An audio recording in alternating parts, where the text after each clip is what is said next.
Make sure that when the colder temperatures come, you always remove your hose from your hose spigot.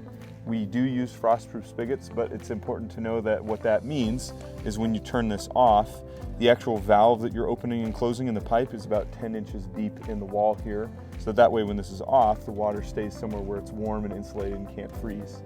But if this is left with a hose on, that will trap water inside the pipe closer to the end, which can then freeze and burst, and you won't know that that's happened until the next time you go to turn on your spigot, and then you'll just get water leaking inside the wall. Normally what we tell people is don't even think about leaving a hose attached to this. Just whenever you're done using it, remove it, because it only takes one freeze for it to have an issue.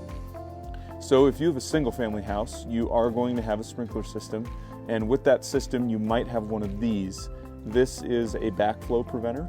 If you are in a community where you're on a non-pot system, you won't have one because your sprinklers will get directly supplied by that.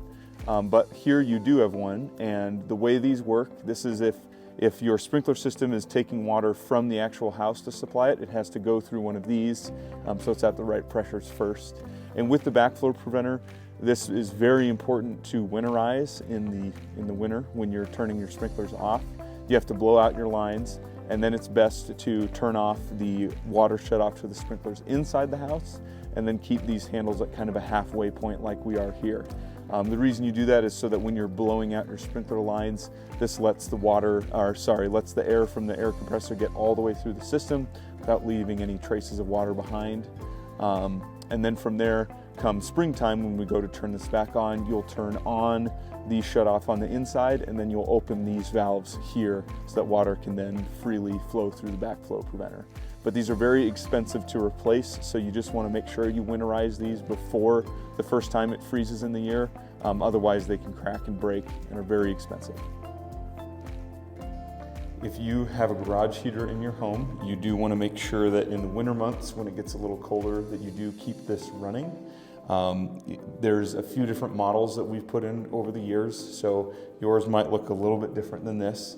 But if this is the model that you have, you just want to turn the knob until you hear a click like that. And that minimum setting is going to get the temperature in your garage up to 40 degrees. If it's getting into the really cold temperatures, like negative temperatures for a few days, kind of in the cold snaps that we seem to get once a year, you do want to just max the heater out altogether, and that will get the space closer to about 60 or 70 degrees. That way you just protect any plumbing or insulation around the garage as best as possible.